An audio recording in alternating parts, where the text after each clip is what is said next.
చెప్పినప్పుడు అందరూ చేతులు ఎత్తాల్సిందే. మరి అందరం చేతులు ఎత్తినప్పుడు అంటే మూడ్ ఆఫ్ ద హౌస్ యునానిమస్గా అయినప్పుడు గవర్నర్ గారి బాధ్యత కూడా ఉంది. గవర్నర్ గారు దీన్ని మళ్ళా పైకి పంపించడం అంటే ఇది అన్యాయం. అంటే గవర్నర్ వ్యవస్థను అడ్డం పెట్టుకుని దుర్వినియోగం చేస్తున్నట్లుగానే భావించవలసినటువంటి అవసరం ఉంటుంది అధ్యక్ష. అందువల్ల ఏకగ్రీవంగా తీర్మానం చేసినా, ఏకగ్రీవంగా బిల్లును ఆమోదించినా కూడా దాన్ని కూడా ఆమోదం లేకపోవడం అనేది అది మంచి పద్ధతి కాదు. అది చేయాలని చెప్పి నేను కోరుతా ఉన్నాను. అదేవిధంగా మోడీ గారిని మా బీజేపీ మిత్రులు అక్కడకు వెళ్ళి పివి నరసింహారావు అంగీకరించినప్పుడు మీరు ఎందుకు అంగీకరించడం? మీరెందుకు? రాహుల్ గాంధీ పోరాటం చేశాడా? రాహుల్ గాంధీ చేతుల్లో అధికారం లేదు కదా. రాహుల్ గాంధీ కాదు కదా చేయాల్సింది. రాహుల్ గాంధీ ఏం చేస్తాడు? హామీ ఇస్తారండి, ఫైట్ చేస్తాం. ఫైట్ చేయాలి. వాళ్ళైనా హామీ ఇవ్వకుండా ఎలా ఉంటారు? హామీ ఇచ్చే కదా ఫైట్ చేస్తుంది. పట్టువదల విక్రమార్కుల్లాగా ఇప్పుడు 4వ కూడా పెడతానే ఉన్నారు. మరి ఎక్కడో చోట ఫైట్ జరగాల్సిందే కదా. మీరు హామీ ఇచ్చారు కాబట్టి మీరు సావండి అని వదిలేస్తారా? అడుగుతారు రాష్ట్ర ప్రభుత్వం, మా హక్కు ఇది, లేకపోతే బీసీల తరఫున మేము అడుగుతున్నాం అని చెప్తారు. చెప్పినప్పుడు దాన్ని అంగీకరింపజేయవలసిన బాధ్యత పైన ఉండే వాళ్ళకు ఉంటుంది, వాళ్ళ సపోర్ట్ ఉన్నటువంటి వాళ్ళకి ఇక్కడ ఉండే వాళ్ళకు ఉంటుంది. అందుకని ఇది ఎన్ని చెప్పినా అధ్యక్ష అన్ని కుంటి సాగుల్లా కనబడుతున్నాయి. ఇది అన్ని కుంటి సాకులే. వాళ్ళ ప్రయత్నం వాళ్ళు చేశారు, మన ప్రయత్నం కూడా మనం చేద్దాం. అందరూ ఏకగ్రీవంగా తీసుకుని వెళ్దాం. ఆ విధంగా చేయటం ద్వారా మనకి ప్రజలకి ఇవాళ నువ్వు అవునన్నా కాదన్నా బీసీలు, ఎస్సీలు, ఎస్టీలు వాళ్ళు చైతన్యం ఇవాళ వచ్చేసింది. ఎవరు ఆపాలన్నా ఆపలేరు. తాత్కాలికంగా ఆపగలుగుతారు తప్పితే ఎవరు ఆపాలన్నా ఆపలేరు. ఒకవేళ ఓసీల్లో ఎవరైనా బాగా యాక్టివ్గా ఉండి ఒకళ్ళిద్దరికి అవకాశం ఉంటుందేమో తప్పితే కాలం అంతా మారిపోతుంది. ఇవాళ కూడా మనం చూస్తున్నాం అధ్యక్ష, పంచాయతీల్లో కానీ లేకపోతే మండలాల్లో కానీ ఓసీ సీట్లలో కూడా బీసీలనే పెడుతున్నాం. ఓసీ సీట్లలో కూడా బీసీలనే పెడుతున్నారు. ఎందుకంటే వాళ్ళ శక్తి సామర్థ్యాలు కానీ అన్ని ఇవాళ ప్రజలు గుర్తిస్తున్నారు, లేకపోతే ఇతర అవకాశాలు గుర్తిస్తున్నారు. అందువల్ల పక్కదారి పట్టించకుండా ఇవాళ ఇంకో సమస్య వచ్చింది. మతం, ముస్లిం మతం అనే పేరు ఎక్కడ ఉంది అధ్యక్ష? ఇందులో ముస్లిం ఆ విశ్వాసాన్ని పాటించే వాళ్ళల్లో కులాలు ఉన్నాయా లేవా? అందులో వెనకబడిన కులాలు ఉన్నాయా లేవా? కేంద్రంలో కూడా ఇచ్చారు కదా, అందులో కూడా కేంద్రంలో కూడా దూదేకులు ఇటువంటి కులాలకు ఇచ్చారు కదా రిజర్వేషన్లు. మరి ఇక్కడ అది ముస్లిం అని ఆయన ఏ కులం? అందులో హిందువుల్లో పలు కులాలు ఉన్నాయి, హిందువుల్లో కూడా ఉన్నాయి కదా అధ్యక్ష. హిందూ అంటే హిందువులందరూ ఒకే కులం కిందకి రారు కదా. ముస్లింలో కూడా అనేక కులాలు ఉన్నాయి. అందులో వెనకబడిన కులాలని గుర్తించి ఇస్తే నష్టమే ఉంది. దానికి మతమైన రంగు ఎందుకు పులుగుతారు? దానికి రంగు పులిగితే హిందువులు కూడా రంగు పులవాల్సి వచ్చింది కదా. అందువల్ల ఇటువంటి అనవసరమైనటువంటి వాదోపవాదాలు, అనవసరమైనటువంటి విమర్శలు పక్కన పెట్టి ఈ హక్కుని మనం సాధించుకోవడం కోసం అందరూ కలిసి ఏకగ్రీవంగా ఈ బిల్లును ఆమోదింపజేయాలి. ఈ బిల్లు ఆమోదం అయిన తర్వాత మన గవర్నర్ గారు కూడా ఈ బిల్లుకి సంపూర్ణంగా ఆయన అసెంట్ ఇచ్చి అంగీకరించాలని నేను మీ ద్వారా కోరుతూ నమస్కారం.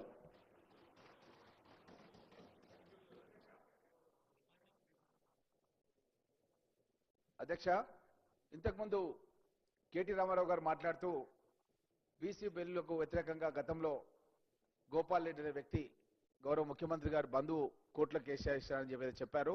దాన్ని విత్డ్రా చేసుకోవాల్సిందిగా సభ తరఫున మీకు విన్నవిస్తూ అధ్యక్ష, గతంలో కేసీఆర్ గారు, నేను 14 శాసనసభలో ఉన్నాను అధ్యక్ష, అప్పుడు సభ అంతా కూడా బీసీల పైన మనం ఒక బిల్లు తీసుకోవాలంటే కూడా తెస్తామని చెప్పి కూడా ఆ ప్రభుత్వం ప్రయత్నం కూడా చేయలేదన్న విషయాన్ని కూడా మీ దృష్టి తెలియజేస్తున్నారు అధ్యక్ష. గౌరవ కేటీఆర్ గారు గౌరవ ముఖ్యమంత్రిపై చేసిన సత్యదూరమైన వ్యాఖ్యలను రికార్డు నుంచి తొలగిస్తున్నారు.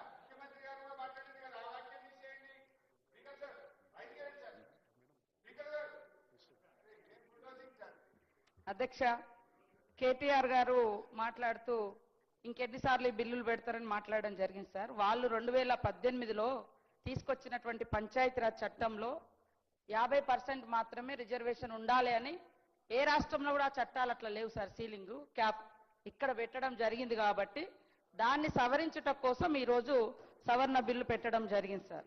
అదే కాకుండా ఆర్థికంగా ఏదో చేస్తారన్నారు. ఆర్థిక రాజకీయ సామాజిక అసమానతలు ఉన్నాయి కాబట్టే ఆర్థిక సర్వే చేయించడం జరిగింది.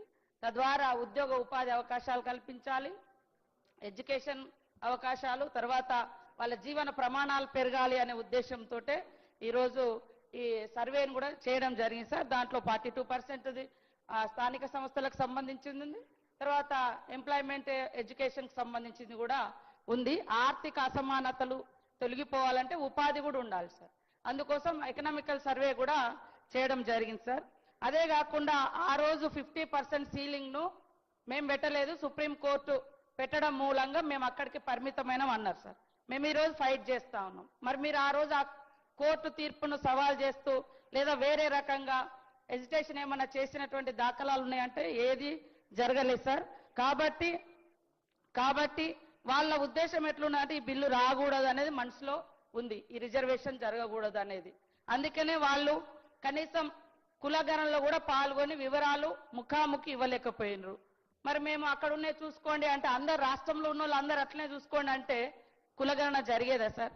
కాబట్టి అది బాధ్యతారాహిత్యమైనటువంటి పదాలు సార్. అదే విధంగా మా సీఎం గారి బంధువులు ఎవరో ఉన్నారన్నారు. కేసీఆర్ గారి కుటుంబంలో వాళ్ళ బంధువులు వాళ్ళ చుట్టాలు కాంగ్రెస్లో ఉన్నారు, బీజేపీలో ఉన్నారు, ఎక్కడెక్కడో ఉన్నారు.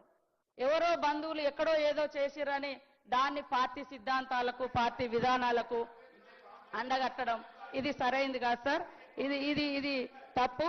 అదే కాకుండా ఇంకొక కామెంట్ ఏం చేస్తారంటే మేము చిత్తశుద్ధితోటి మా నాయకుడు ఒప్పుకొని 42% రిజర్వేషన్ ఇస్తామని ఒప్పుకున్నాడు. మనకు సెంట్రల్ ఎలక్షన్స్ కు 6 months ఉండే సార్. ఖచ్చితంగా గవర్నమెంట్ వస్తుంది, మనమైనా చేసుకోగలుగుతాం అనేది ఆశ. సేమ్ టైంలో బీజేపీలో కూడా మరి బీసీ ప్రధాని అని చెప్పుకుంటున్నారు. ఆయనైనా చేస్తాడేమో అని మాకు ఆశతోటి మేము ఎన్ని రకాల ప్రయత్నాలు చేస్తున్నాం. ఆ రోజు వీళ్ళు కూడా మరి 12% రిజర్వేషన్ ఫర్ ముస్లిమ్స్ అని చెప్పడం జరిగింది. కేవలం ఇక్కడ తీర్మానం చేసి అక్కడ పంపించారు అంతే తప్ప దాని మీద ఏమైనా ఫైట్ చేశారా? మరి వీళ్ళు ఏమైనా కేంద్రంలో అధికారంలోకి వస్తారని ఆలోచన ఉండేనా ఆ రోజు? మాకైనా ఆశ ఉంది. మా జాతీయ పార్టీ కాబట్టి, మా నాయకుడు చిత్తశుద్ధితో ఉన్నాడు కాబట్టి, మాకు అలయన్స్ పార్టీస్ ఉన్నాయి కాబట్టి ఖచ్చితంగా మేము చేయాలన్నటువంటి దృక్పథంతో మేము చేస్తా ఉన్నాం సార్. కానీ ఇట్లా ప్రతిదాన్ని ఇది తప్పు అంటే ఇక్కడ తమిళనాడులో కూడా ఎంజీఆర్ 91లో తీసుకొస్తే తర్వాత జయలలిత గారు మైనార్టీ ప్రభుత్వం ఆనాడు ఉండే ఆ రోజు మరి మన తెలుగు బిడ్డనే పివి నరసింహారావు గారి ఆధ్వర్యంలో ఈ రిజర్వేషన్ 50% పెంచి 9th షెడ్యూల్లో చేర్చి ప్రొటెక్షన్ తీసుకొచ్చి 69% రావడం జరిగింది సార్. అంటే జనవరి